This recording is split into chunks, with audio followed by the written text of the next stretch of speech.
Tayo po muna muli ay manalangin. Panginoon, kami ay lumalapit sa iyo na samahan mo kami sa pag-aaral ng inyong mayamang salita. Wala po kaming maipagmamalaking dunong, Panginoon, hanggat ito ay hindi mo in-enable sa amin at ine-illumine sa amin, Panginoon, ng banal na Espiritu mo, ay hindi namin ma-appreciate ang ganda, hindi namin ma-appreciate, Panginoon, ang beauty ng iyong salita. Nawa, ito ay magamit namin for our sanctification at mas lalo namin ma-confirm ang aming pananampalataya kay Kristo. Maraming salamat sa iyo sa pangalan ng inyong anak na si Jesus. Amen. Happy Lord's Day, mga kapatid. Yan. At, okay lang.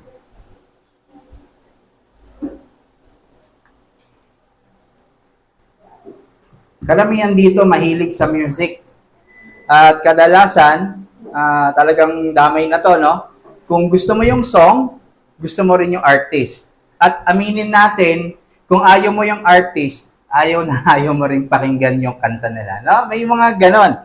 Nakakabit yung artist sa song na yon. So, sa isang song, sa isang kanta, malaya ang pasya ng artist para mag-compose ng mga lyrics, kung anong mga wordings na ilalagay nila, kung iyan ay ikinamada, kung yan ay marilag, malaya siya at walang pumipigil sa kanya dahil yun ay sa kanyang kalayaan para magawa ang kanyang kanta. At kung tungkol saan ito, kung tungkol kanino, kung anong tono, anong melody, kung anong format ng kanta, anong chord progression, kung paanong gagawa ng solo, lahat ng elements ay kaya niyang ilagay doon para lang sa kanyang pleasure at para sa mapaganda pa yung kanyang obra na ginagawang kanta. At di lang natin makikita kung yung mga technicalities ng kanta, pero makikita rin natin mismo yung artist doon sa kanta. Kung sino siya, kung anong klase siyang tao, dahil yun ay pagpapahayag ng kanyang sarili at pagpapahayag ng kanyang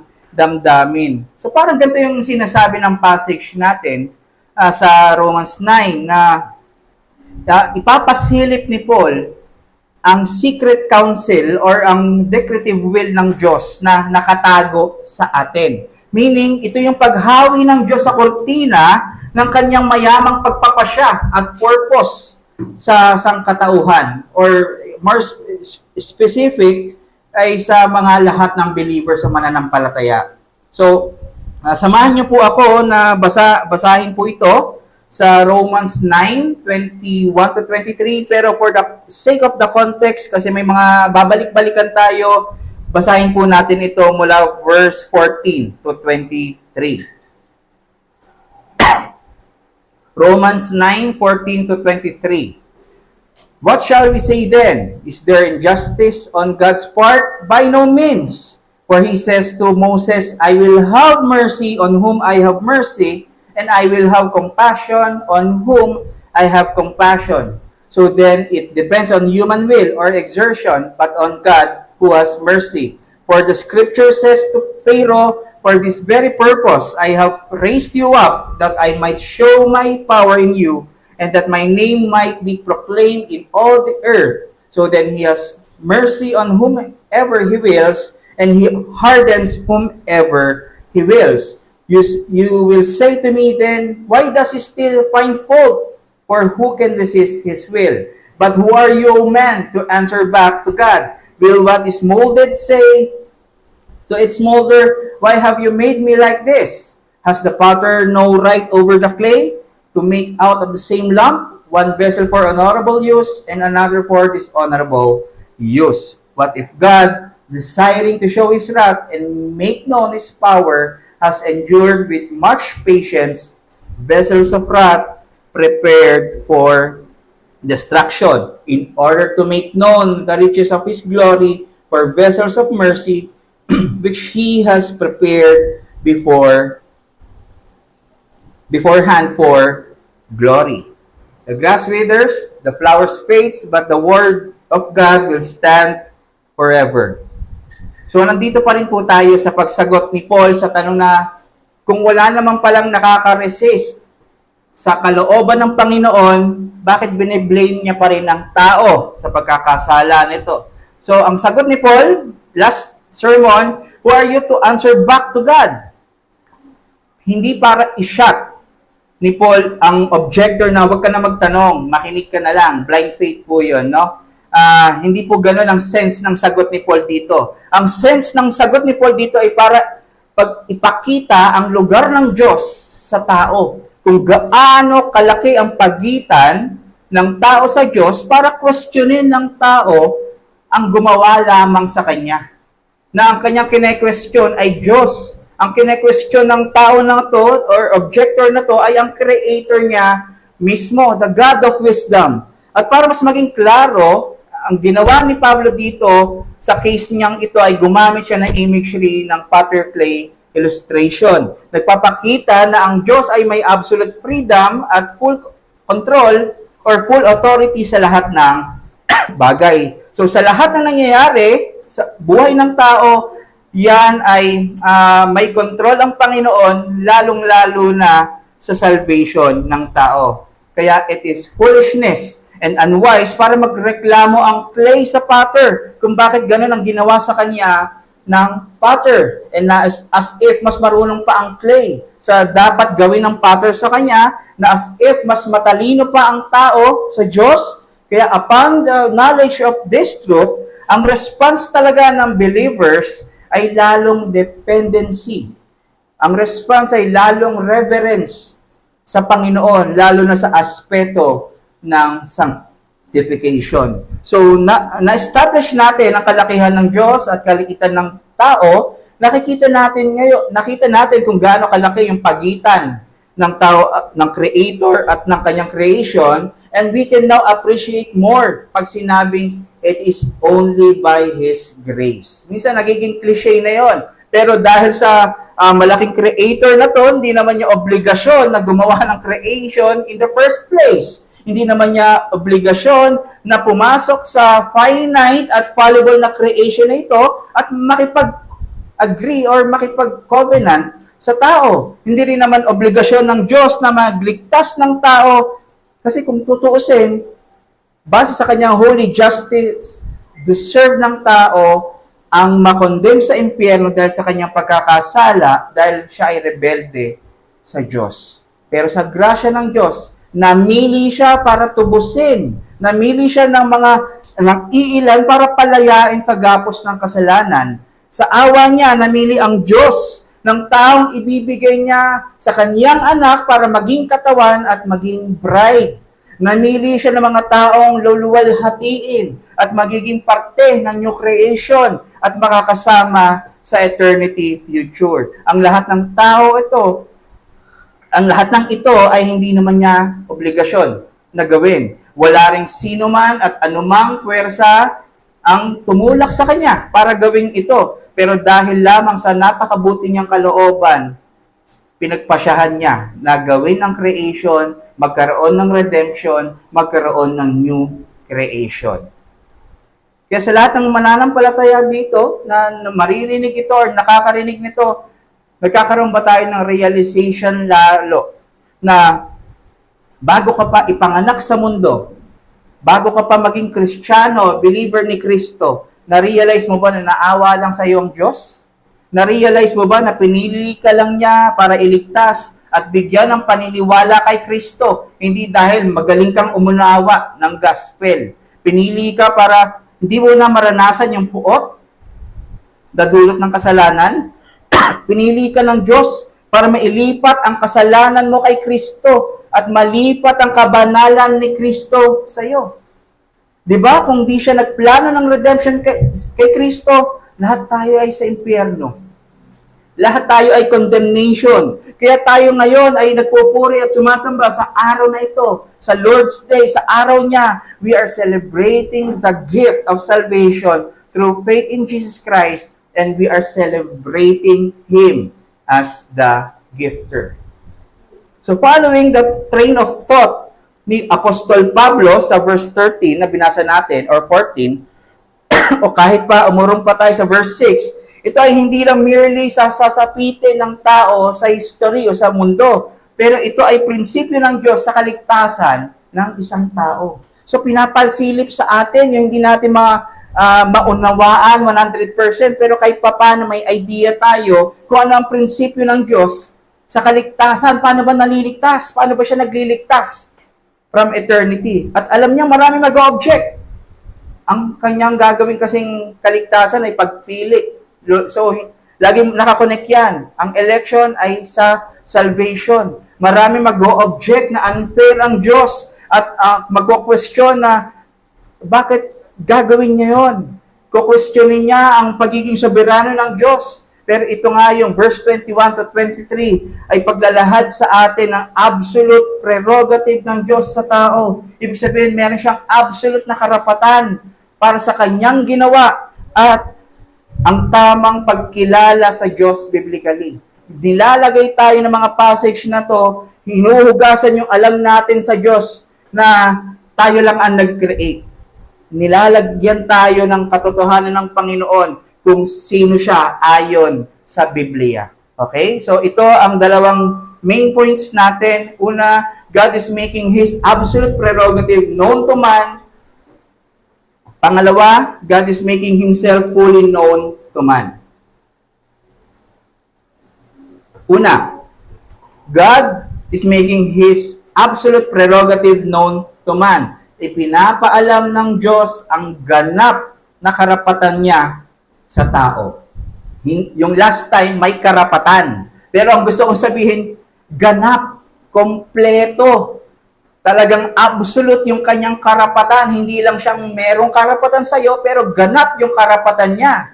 Lahat ang kaya niyang gawin at gusto niyang gawin sa'yo, yun ay mangyayari. Sabi niya po sa verse 20 to 21, "But who are you, O man, to answer back to God? Will what is molded say to its molder, why have you made me like this? Has the potter no right over the clay to make out of the same lump one vessel for honorable use and the another for dishonorable use?" So gusto ko makita natin sa verse 21, itong verse 21 ay introductory sa magiging sagot ni Paul sa objector sa verse 19. Okay, yung question doon, why God still find fault to men? Ulit, yun ay hindi pa siya shut down sa objector na wag ka na magtanong. Sasagutin ni Paul yun. Pero gumamit siya ng introductory para sagutin yung verse 19. Sabi, while the potter is the creator, dahil minolde niya ang clay to what he wishes, kung gaano kalaki, kung ano ang magiging itsura, the potter is also the governor of the clay. Hindi lang siya merely gumawa, pero siya rin ang nag-govern. Ibig sabihin, ang potter o magpapalayok, hindi lang niya ginagawa yung palayok, pero meron siyang karapatan kung ano ang gusto niyang gawin sa mga palayok na kanyang ginawa.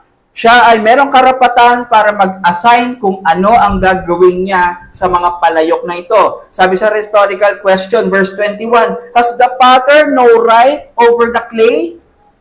Ibig sabihin, yes, of course. By all means. Kompletong-kompleto na talagang oo, na merong karapatan ng Diyos or potter sa clay or sa mga putik or sa ating mga tao. Meaning, ang potter ay may absolute na karapatan sa kung anong magiging use ng mga sisidlan, palayok, or mga vessels na ito. He has all the right, sarili niyang pasya para mag-assign at mag-delegate ng mga vessel na ginagawa niya, ng mga palayok na ginagawa niya. Sabi, from the same clay, gumagawa ang potter ng dalawang kinds ng vessel. Ano to?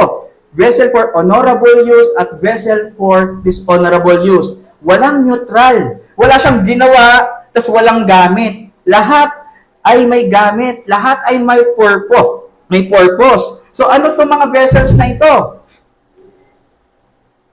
Sabi according sa verses 22 to 23, may vessels of wrath at vessels of mercy. And obviously, ang dishonorable use ay magagamit sa mga vessel of wrath at sila yung mga hindi nakatanggap ng mercy, sila yung mga reprobate, sila yung mga hindi pinili, at ang mga honorable use naman ay magagamit as vessels of mercy, sila naman yung nakatanggap ng habag at kaligtasan sa ating Panginoon. Again, unfair ba ang Diyos na gawin ito? By no means. Kasi sabi dito, from the same clay, sa parehas na putik, doon galing ang tao. Walang special na clay para gawin niyang vessels of mercy. Pero katulad ng ginamit ko sa vessels of wrath, yun din ang ginamit niya sa vessels of mercy. So, i-define natin kung ano ba yung use ng vessel of wrath. Ang vessel of wrath, God will use them to show His power and wrath. They are prepared for destruction. In short, sila yung mga hindi makakasama ng Diyos eternally. Okay? And God will use the vessel of mercy to show them the riches of His glory prepared beforehand. Sila yung makakasama naman ng Diyos in eternity. Again, hindi natin dapat tignan na parehas ang pag-work ng Diyos sa vessel of wrath at vessel of mercy, na talagang tinatrabaho ng Panginoon ang vessel of mercy para maligtas. Naalala nyo, ito yung nagwo-work sa mga elect, di ba? Ang Diyos ay nagwo-work sa mga elect actively para sila ay maligtas at passively sa mga reprobate na talagang papunta sa destruction dahil sa kanilang mga pagkakasala. Hindi ito itinutulak ng Diyos na, sige, doon kayo sa impyerno, huwag kayo sa akin. Hindi po ganon. Meaning, hinahayaan lang ng Diyos ang reprobate sa kanilang kasalanan, sa kanilang kagustuhan. He gave them over their lust, sa kanilang self-desire, sa kanilang pagre-rebelde sa Diyos, at ang resulta talaga ay talagang titigas yung kanilang puso at mag-e-end sa destruction. Tignan niyo po yung verse 22, mga kapatid, no? Vessel of wrath prepared for destruction. Nabasa niyo po? Yung pagkagamit ni Paul sa word na prepared ay nasa passive.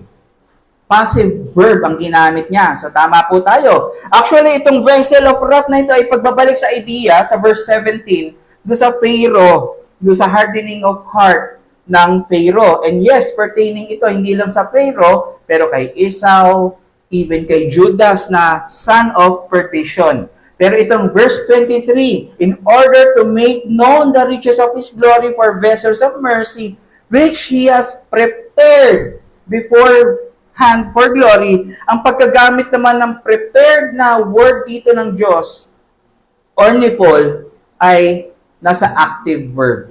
Okay? Ito naman yung active, ito naman yung mga vessels of mercy. Example, sila Abraham, Isaac, sila David, sila Jacob, Moses, at si Paul, na kinaawaan lang din niya. Kung makikita nyo, kung hindi siya kinaawaan ng Diyos, ni Kristo, si Paul, patuloy pa rin siyang matutuloy yung kanyang paglakad sa Damascus at persecute sa mga Christians at sa mga churches doon. So meaning, parehas na kamay ng Diyos ang gumawa sa mga vessels na ito, parehas na putik ang ginamit ng Panginoon, pero magkaiba ng pag-work out ang Diyos sa vessel of wrath, passively, at sa vessel of mercy, actively. Okay? May right ba ang Diyos para gawin niya ito at mamili siya? Again, yes na yes, of course, and by all means. Dahil siya ay ang creator, siya rin ang governor. May karapatan siyang gawing ito to show His power and wrath sa kasalanan. Alam niyo po, yung power dito, hindi lang yung lakas at yung sense na siya ay kaya niyang gawin dahil malakas siya.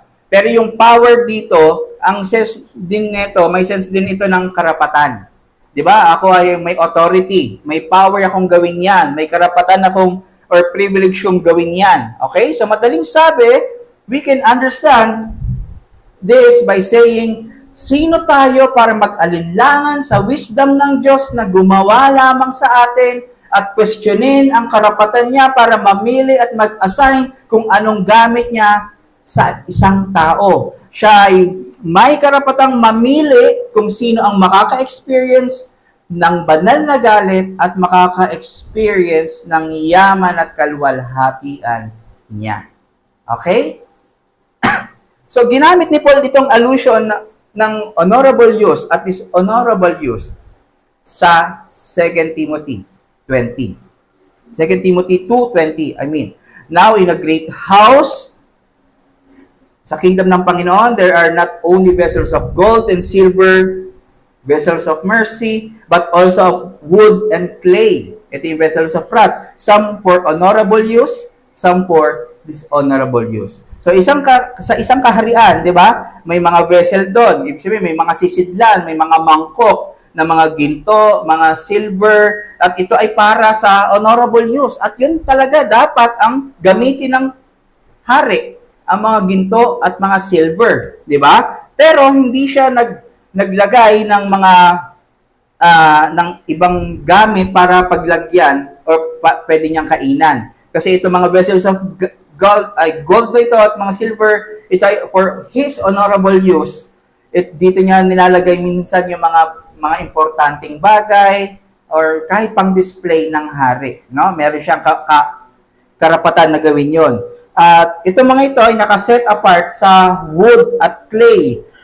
Ito naman yung mga pang dishonorable use. Hindi naman lahat ay gold at silver lang nandoon sa sa kaharian.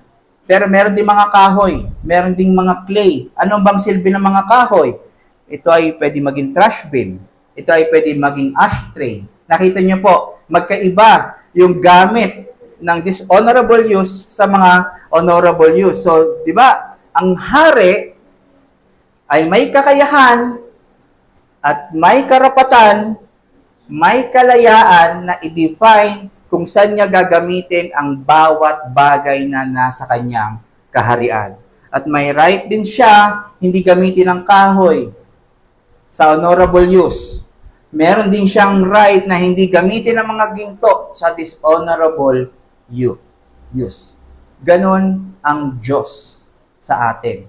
Meron siyang karapatan para gamitin ang kanyang napili para bigyan niya ng awa. At meron siyang karapatan dito sa mga tao na ito na nag-pass over ang awa niya para makaranas ng galit at puot dahil sa kasalanan. So ang punto, God's prerogative in electing vessels of mercy is part of His grand tapestry. Ano ibig sabihin nito? Ang paghirang ng Diyos sa mga sisidlan ng awa ay bahagi ng kanyang dakilang hinabing plano.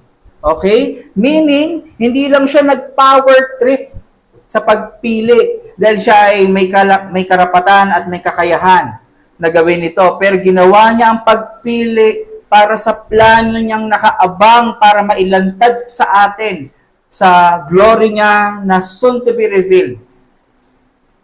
Kung kailan, malapit na, pero wala pa tayong definite time.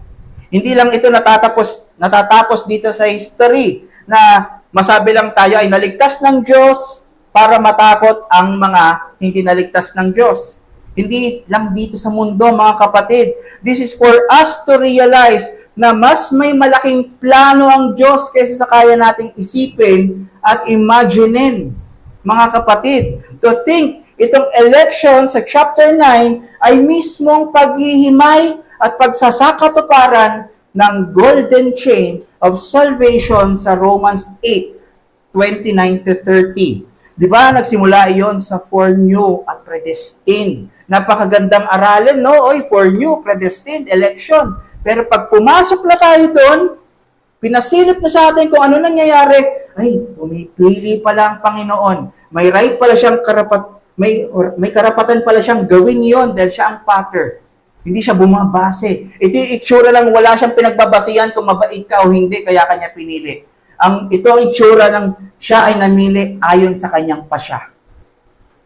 Nagsimula ang golden chain sa foreknew at predestined na ang sense ay may divine election. Di ba? Pagpili, pinili ito para ma-conform sa image ng kanyang anak na si Kristo. Dito ba mangyayari yon? Hindi pa. Yun ay sa eternity future. Kailan mangyayari ang completion na ito?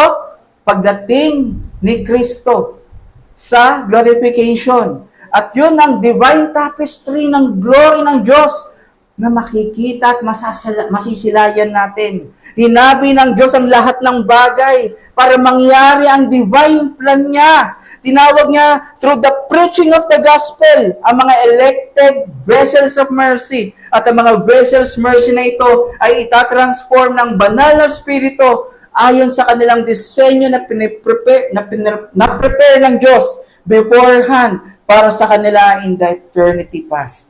Meron na silang huhulmahan. Sino? Si Jesucristo.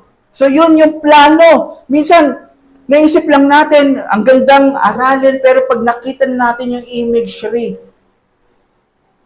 kahapon, parang, nung ginagawa ko to parang nakaganyan pala ako. Para akong nakalublog sa tubig na hirap mag-exhale. Hindi ko nakita parang yung madilim na yung paligid. Yung parang nawala ako sa mundo sa sobrang lalim nung ibig sabihin pala ng verses na ito. And by the way, sabi ng maraming theologians, isa ito sa mga pinaka-importante na verses sa New Testament. So, mas na-appreciate natin lalo dito sa mga verses na to ang golden chain. At yung bawat salvation blessings na nakuha natin sa pamamagitan ni Kristo. Alam niyo po mga kapatid, ginagawa ng Panginoon,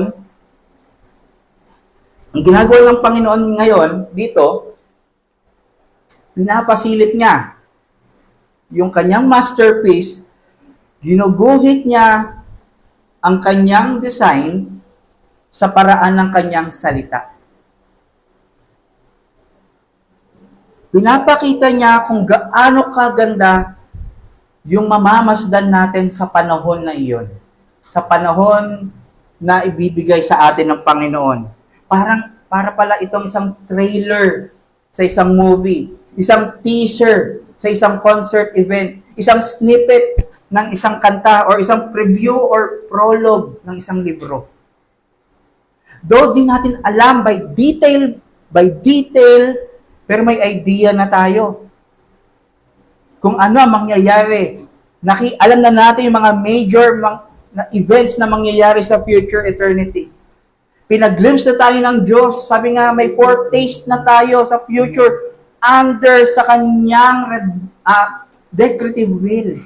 Di ba, naalala natin, sabi sa, Deuteronomy, ang mga decretive will ay hindi para sa atin. Pero ang mga preceptive will, ito ay para sa atin, para sundin natin. Pero sa biyaya ng Panginoon, binigyan niya tayo ng idea kung ano magiging itsura na yon. Mas ma-appreciate natin lalo yung kagandahan ng Ebanghelyo. Ito yung gospel ng Diyos. Ganto kalaki, ganto ka-grandeur, ganto kalawak. Mas nakikita natin kung bakit kinailangan ni Kristo ipadala ng kanyang Ama sa mundo para maging amen sa plano at purpose ng Diyos, sa blueprint na yon. Siya ay para mag-earn ng righteousness dito sa mundo na ibibigay niya sa mga tutubusin niyang elect. Para magtubos ng mga kasalanan ng elect through His death on the cross. Para i-reconcile ang mga elect sa Ama. Para maging fountain ng blessing of salvation sa mga elect. Para mag-intercede at maging advocate ng mga elect. At para maging object ng ating conformity sa mga glorification ng mga mananampalataya. Imagine sa divine canvas ng Diyos, exalted ang triune God sa new creation, nire-reflect ng church ang glory at manifold wisdom ng Diyos perfectly, walang kasalanan, at ang lahat ng bagay sa langit at lupa ay united kay Kristo bilang sentro ng new creation, habang pagtanaw sa vessels of wrath, andun pa rin ay may pag-highlight sa righteousness ng Diyos dito sa new creation na ito. Na doon ay magkakaroon ng never-ending appreciation ang church, ang mga vessel of mercy na natanggap nila ang blessings of grace, love, mercy ng Diyos. So now, we know na hindi unfair ang Diyos. So now, we know na fair ang Diyos sa kanyang karapatan, sa lahat ng kanyang creation, sa lahat ng bagay. Dahil siyang may-ari, dahil siyang nakakaalam ng end result ng grand masterpiece na ito. hindi tayo. So we will be looking to our next point. Una, God is making His absolute prerogative to known man, or prerogative known to man. Pangalawa, God is making Himself fully known to man. Pinapaalam ng Diyos ng ganap ang kanyang sarili sa tao. Sabi sa verses 22 to 23, dito sa 22 to 23, ito na yung magiging sagot niya sa verse 19. Di ba? Yung 21, introductory yan. 20 to 21. Ang purpose, ang sagot, nandito sa 22 at 23. Kung bakit pa may nakikitang fault ang Diyos kung may pinipili siya or may pinili naman na siya. Ang sagot, dahil ang desire ng Diyos ay to make known His power and wrath sa vessels of wrath, and to make known the riches of His glory to the mercy or to the vessel of mercy. So ang purpose ng Diyos sa pagpili at pagpapakita ng banal na poot at awa niya ay para makita ang kanyang kalwalhatian, makita ang kanyang glorious at makilala siya in His fullness and entirety. Sa kanyang kabuuan. Sabi nga ni John Piper, ang ganda, this is God revealing Himself for us to understand Him fully and proportionately. Ano ibig sabihin? Following the train of thought ni Apostol Pablo, no, mga kapatid. Kailangan maunawaan natin na ang Diyos sa kanyang characteristics na walang less, walang more. Lahat ay equally. 100% siyang ganito, 100% siyang wrath, 100% siyang love. Ito ay buo sa kanyang attributes.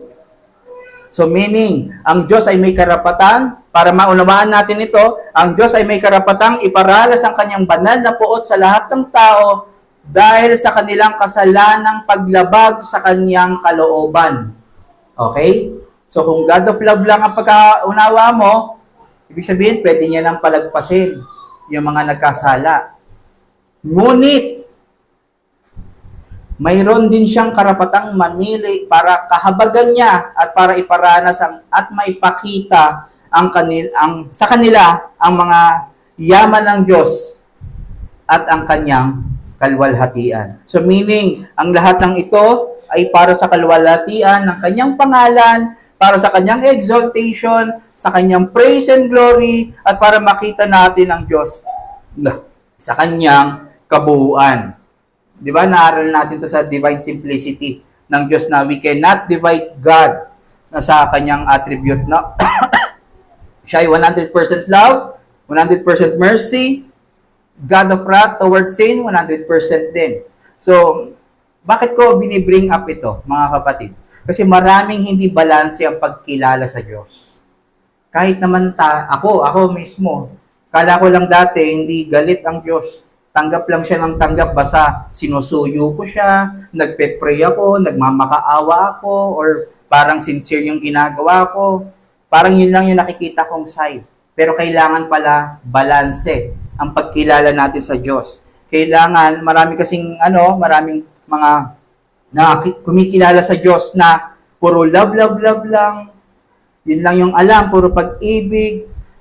Though may katotohanan naman na ang Diyos ay love, provider, healer, may joy, siya ay makapangyarihan.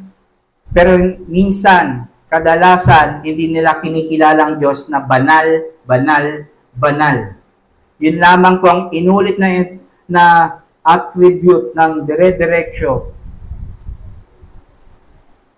kung paano i-describe ang Diyos. Siya ay banal. He does not tolerate sin dahil walang darkness sa Kanya. Therefore, we need to see the balance of His glory. Makita natin yung balanse. Hindi pwedeng matimbang ang love at grace at di natin na-appreciate yung wrath at yung kanyang justice. So ito yung purpose ng 22 at 23 para maunawaan natin siya fully at proportionately sa ating isipan. So ang punto, God perfectly reveals the brilliance of Himself in the gospel both in His mercy and wrath. Ipinapahayag ng Diyos ng ganap ang kanyang kaningningan at kalwalhatian bilang kanyang sarili sa ebanghelyo sa pamamagitan ng kanyang awa at puot. So itong mercy at wrath ng Diyos, ito ay re-echoing doon sa sinabi ni Paul about the gospel sa Romans 1:16 to 18. Kadalasan, alam lang natin ang gospel 1:16 to 17. Hindi natin sinasama yung 18. Kasi yung 18 at onwards, ito ay pagpapakita ng wrath ng Diyos, puot ng Diyos sa mga unrighteous na mga tao. Maraming susuppress ng katotohanan ito, that God is also the God of wrath. Kaya maraming napofall sa heresy ng Marcionism. Ano yung Marcionism? Ito yung heresy na iba ang Diyos ng Old Testament sa Diyos ng New Testament.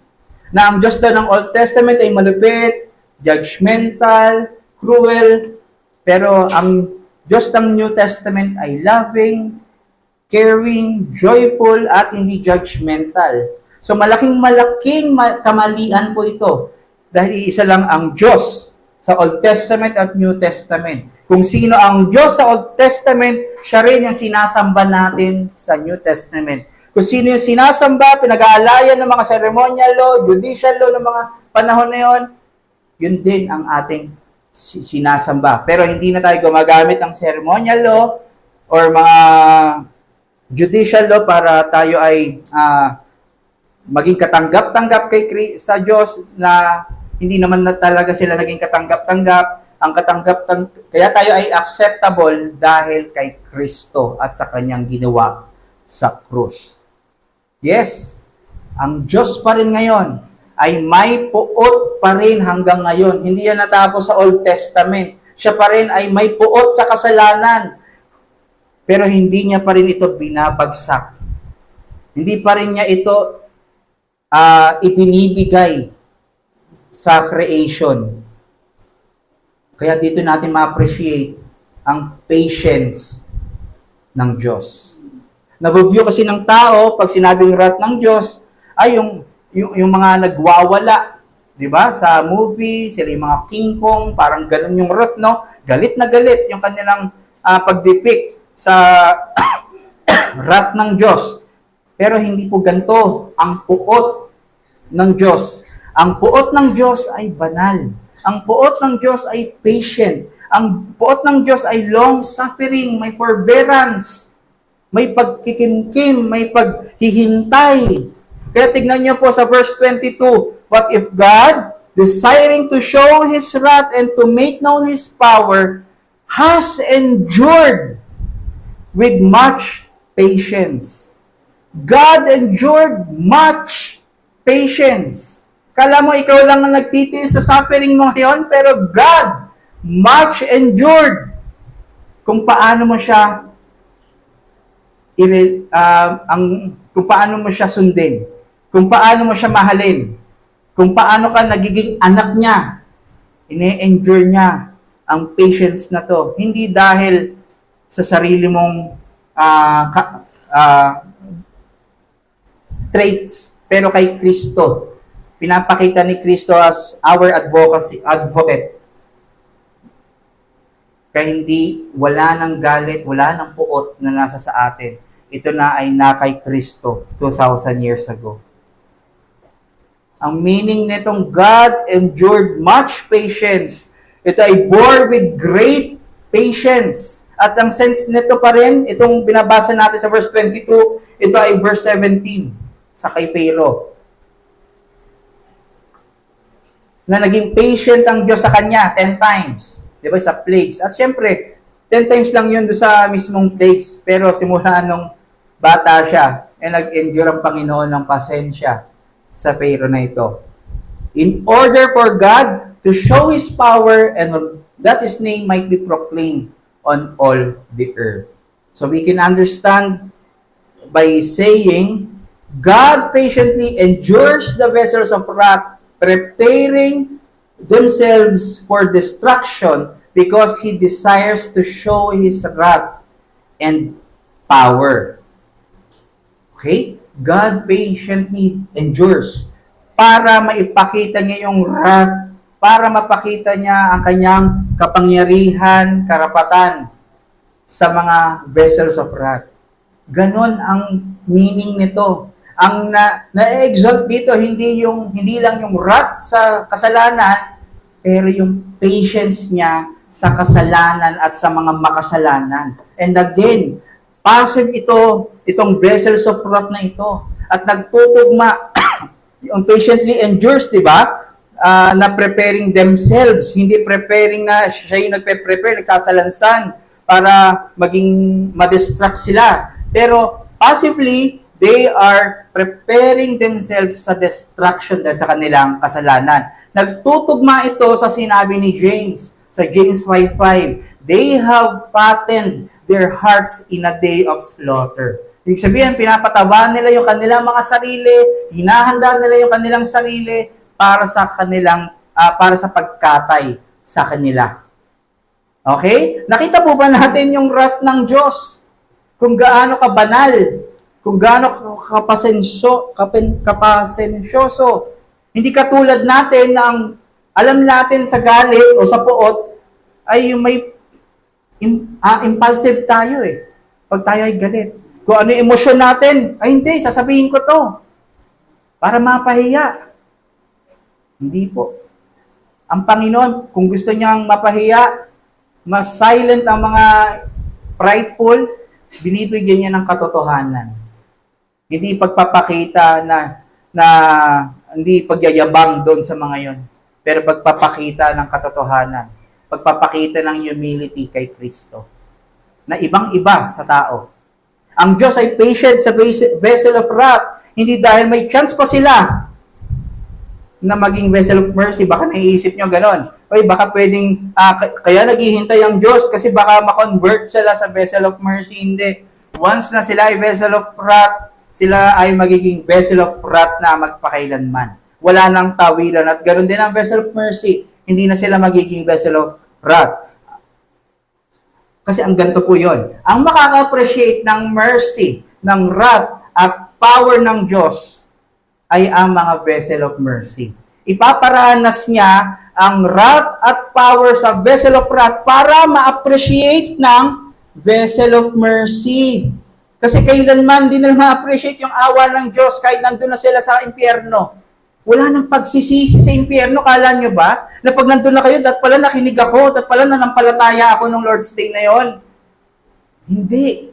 Wala nang balikan. Kung ano yung desisyon mo ngayon, yun na. Pero syempre, yan ay hindi natin masabi. Kung ano yung decree ng Panginoon ngayon, magkakaalaman, dun pa rin sa eternity. Pero ang sinasabi doon, hindi para maging complacent ka na hindi mo alam ang decree. Ang para sa atin ngayon ay sundin kung ano ang kanyang ni-reveal, ang preceptive will, ang kanyang salita. Repent and believe the gospel. Upon knowing ng wrath at power, mas papapurihan ng mercy, ng vessel of mercy, ang Diyos, na sasabihin, tunay na may habag, tunay na mabuti ang Diyos magpakailanman. Tunay na makapangyarihan ng Diyos magpakailanman. Hindi ito masasabi ng vessel of wrath. Ito ay sasabihin ng vessel of mercy. Mas ma-appreciate ng mercy or vessel of mercy ang natanggap nilang mercy. By seeing wrath of God na naghihintay at nag-aabide sa mga vessel of wrath. At mas may-make sense sa kanila ang pag-worship sa Diyos dahil natanggap nilang redemption. Minsan, nakakalimutan natin yung redemption, pero darating yung araw na makikita natin yung puot ng Diyos sa kanyang kahustuhan at masasabi natin, dapat pala lahat ng araw ko dati ay nakatuon lang yung aking pagpuri sa Kanya dahil sa Kanyang pagtubos sa akin. Dapat pala wala akong oras na ginawa para sa aking sarili, pero ginawa ko ito para lang sa aking Panginoon. Hindi pa natin ma-appreciate yan. Pero dahil nga meron tayong glimpse, ito yung mangyayari sa future. Ito yung mag-fuel sa atin, hindi lang mag-worship, pero mag-fuel sa mga vessel of mercy, sa lahat ng believers. Ang compassion at evangelism sa mga non-believers, dahil alam nila ang totoo ang puot, pero totoo din ang patience ng Diyos sa kanila. Nakikita po ba natin? Kaya ganito na lang yung verse 1 to 5 ni Paul sa Romans 9, na kung gaano siya magsalita ay sa katotohanan at buong buo, na halos gusto niyang ipagpalit yung kanyang kaligtasan, kasi ito, naunawaan niya ito. At even si Kristo, patiently waiting at very compassionate siya sa mga tao. Hindi niya agad binuhos yung judgment para sa mga non-believers. Pero naging pasensyoso, naging inibig pa rin niya even yung mga tao na nagde-despise sa kanya. Dahil ang ganda lang itatakil natin next week. Dahil itong mga tao na non-believers na ito ay pwedeng may pag-asa na sila ay tumawag at maging anak ng Panginoon. Hindi pa naman tapos ang buhay natin. Kaya hanggat ikaw ay may buhay at wala ka pa kay Kristo, may pag-asa ka pa na manampalataya at maligtas. Hindi ibig sabihin na ikaw ay wala kay Kristo, yun na yun. Hindi. Kaya ka nga tinatawag sa pagsisisi at pananampalataya sa gospel. So anong implication natin sa atin dito, mga kapatid, sa mga mananampalataya at mga kapatid at kaibigan natin mga nandito? Sa mga kilala natin na wala kay Kristo, hindi lang para magkaroon tayo ng compassion sa kanila, pero para pala, mas ma-appreciate natin yung blessing of salvation na natanggap natin ngayon. Na magdako sa atin sa pagsamba at pagpuri sa Diyos. Sa bawat nakikita natin na binabaliwala ang linggo as Lord's Day ng Diyos, yun naman yung pag-appreciate natin na dahil nandito tayo at sama-sama sa pagsamba sa araw na isineparate ng Diyos para sa kanyang kalwalhatian.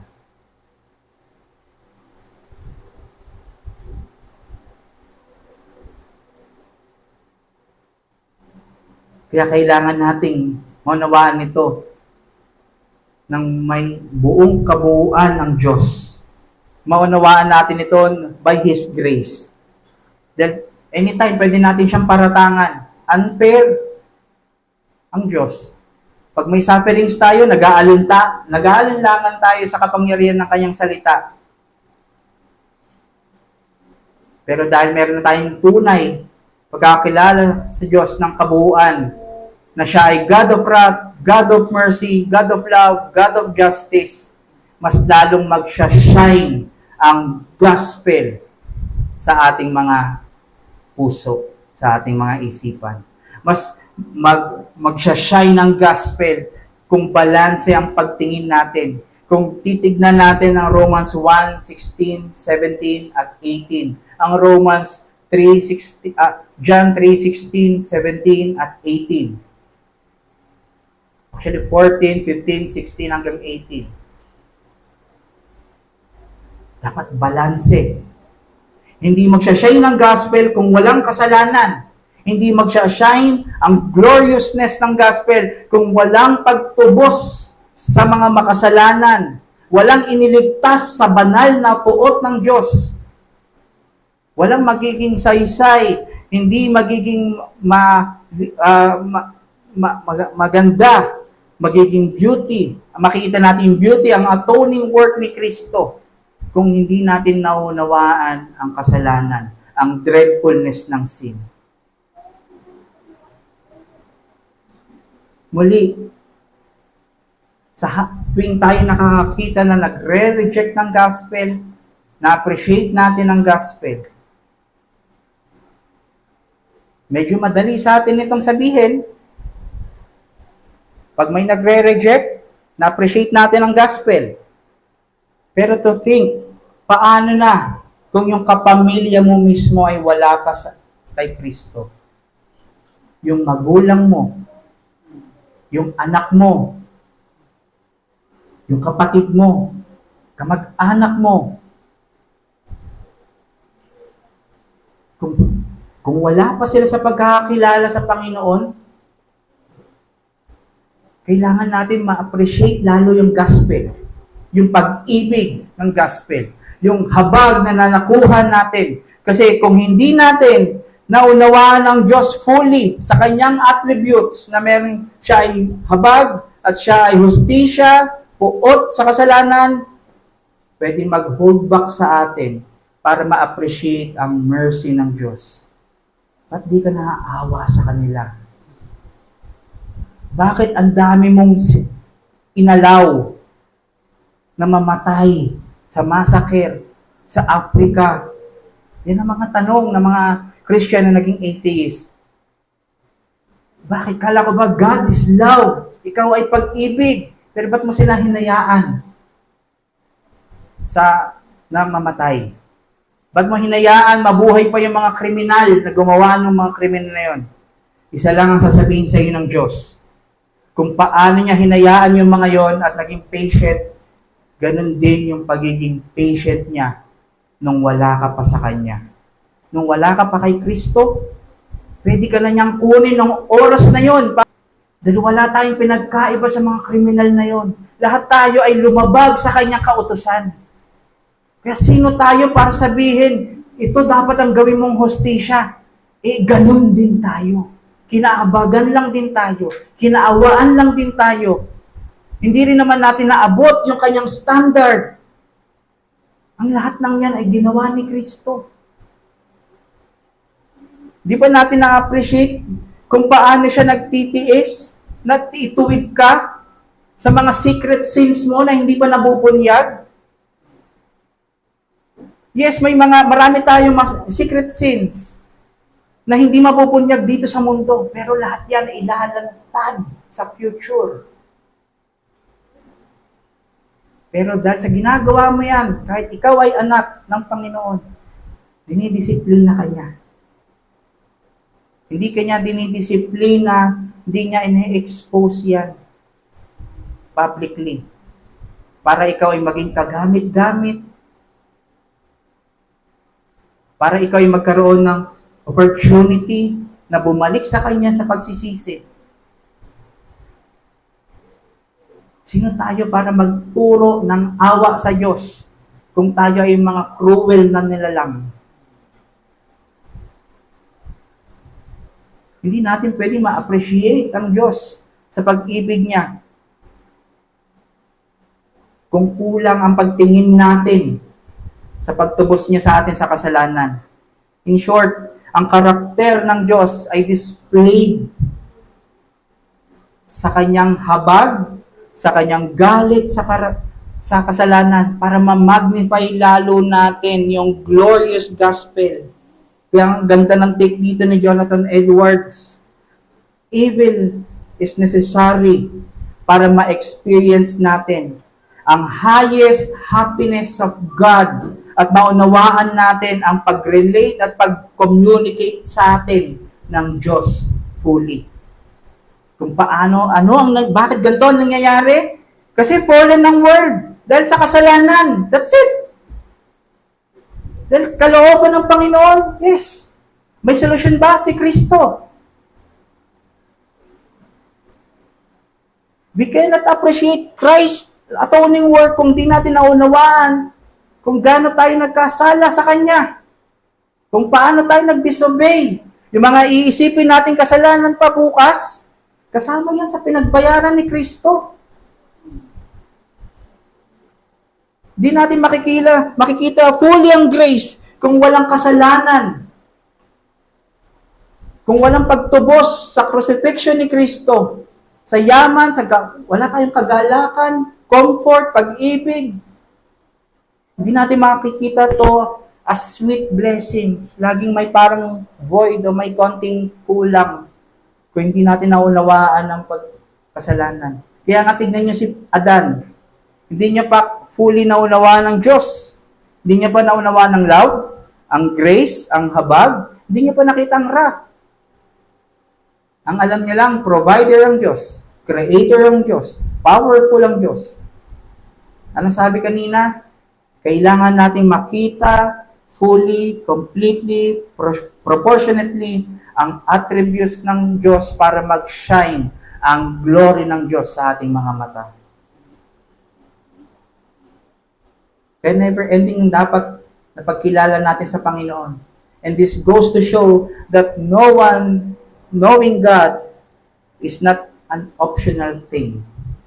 Kung ikaw ay Kristiyano, ikaw ay believer, knowing His mercy and knowing His wrath, believing His mercy and believing His wrath is non-negotiable. Dahil doon kagaling sa puot niya. Ikaw ay children of wrath, object of wrath. It is for the church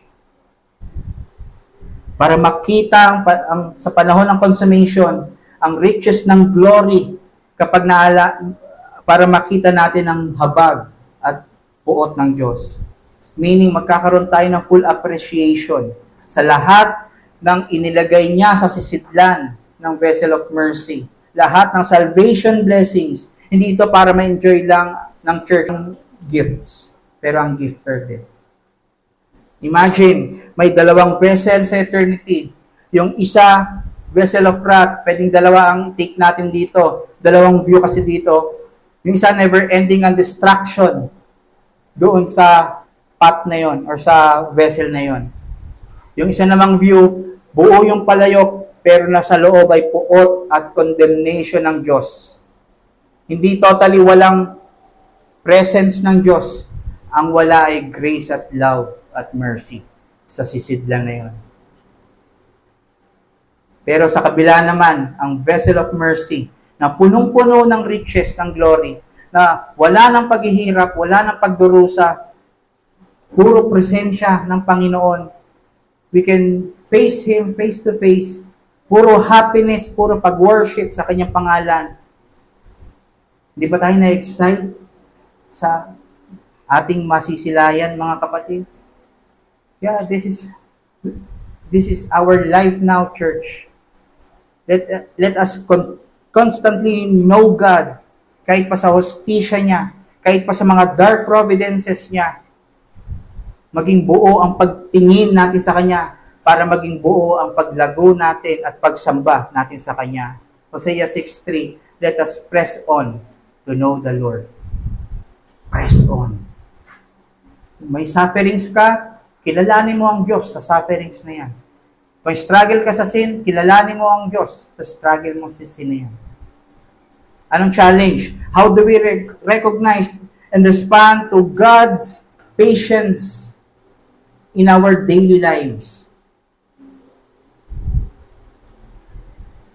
Nare-recognize ba natin na kaya pala may araw, may oras ngayon, may panahon pa dahil sa Kanyang patience lang? Do we appreciate na ang patience niya ay naka-express sa oras? Nare-realize po ba natin ang oras natin ngayon ay isang pahayag ng pagtitimpi ng Diyos, patience niya sa kasalanan at sa makasalanan? Kaya nga we call sa bawat taon, the year of the Lord. Kasi kahit itong panahon na to, kahit itong taon na to, oras, hindi sa atin. Sa Kanya pa rin to. Pagmamay-ari niya. Kaya wag kang maging complacent na maging believer ni Kristo. Na maging mag-profess na ikaw ay Kristiyano. Tignan mo ang oras na ito. Kunin mo as your opportunity para mag-repent sa iyong pagkakasala. Paluguin ang iyong pananampalataya. Kaya, kapatid, how are you using your time? Are we wasting our time in rebelling to Christ? To defying His commandments? Are we using the time para tayo ay mag-grow sa obedience sa pananampalataya? Ginagamit ba natin ang patience ng Diyos para i-delay ang sanctification natin? Ginagamit ba natin ito para i-delay ang pag-repent at pag-mortify ng kasalanan? Ginagamit ba natin ang patience ng Diyos para i-delay ang evangelism?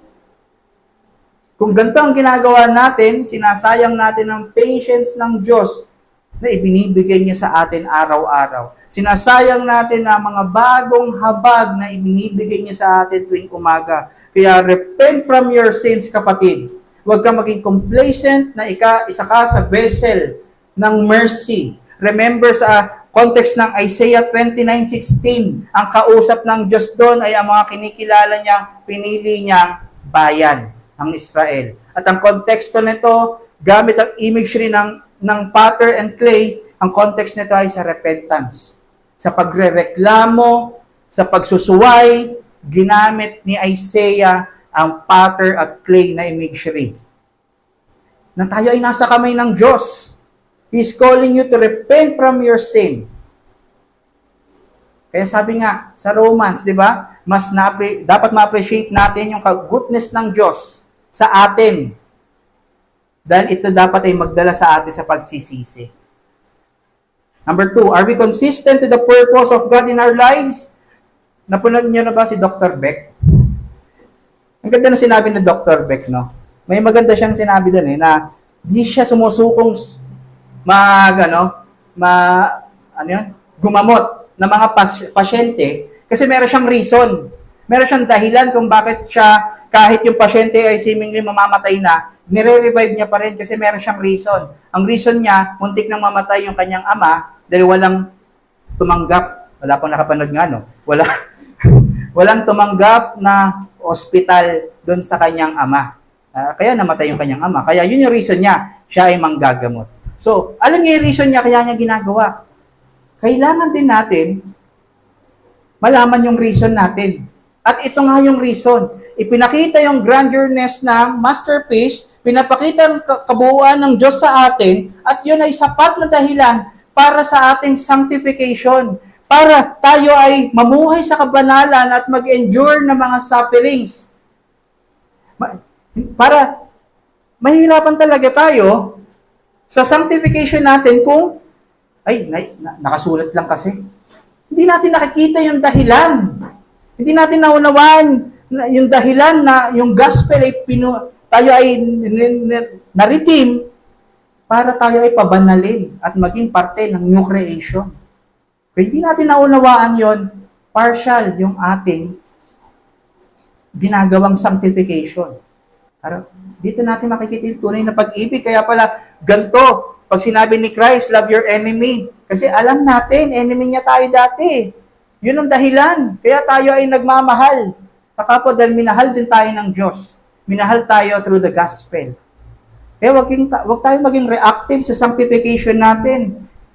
Kung nahirapan tayo, seemingly walang bunga, parang di nagme-make sense ang sufferings, walang paglago, even sa pakikipagtungo sa atin ng mga kapatid natin o lahat ng tao, yan ay allowed ng Diyos by His divine providence na para sa pagmolde sa atin for our sanctification. Kung paano tayo i-treat ng kapwa natin. Minsan, ganito siya, ayoko na yan. Iiwasan ko na siya. Sumusuko na tayo sa katotohanan, sa pagsunod sa katotohanan. Kaya since tayo ay vessel of mercy, nakikita natin yung riches ng Diyos. Na itong nararanasan ko ay mas higit pa. Kaya nga sabi niya sa Romans 9, na itong temporaring nararanasan mo ay walang hindi siya pwedeng maipagkumpara sa future glory na mararanasan natin. Kaya kung may temptation, i-resist natin. Knowing na ang pinuno ng Diyos, or pinuno tayo ng Diyos ng kanyang vessels of mercy, may riches tayo, may mga means of grace tayo, talagang more than conquerors. Totoo yun. At marirecognize natin lalo at ma-enjoy natin ang Diyos. Every little detail sa pag-work niya sa atin. Hindi tayo namimili na ito lang i-work mo sa akin, ito ang paraan mo. Lahat yan ay planado ng Panginoon. Hinabi ng Lord sa iyong sanctification. So do not be paralyzed by sin. Do not walk on the slippery steps. Exposed na tayo sa sins, sa landmines, sa distractions. Anytime, masusurprise tayo, hulog na pala tayo. Kaya laging nating tignan, naka-align ba tayo sa pagkakadesign sa atin ng Panginoon as our Father. Kung ikaw naman ay wala sa pananampalataya pa, imagine naglalakad ka sa slippery slope at dahil malakas or madulas, slippery slope, madulas, mahuhulog ka talaga, tendency nun. Kahit walang tumulak sa'yo. Dahil yung sarili mong bigat mismo, yan ang magdadala sa'yo pababa.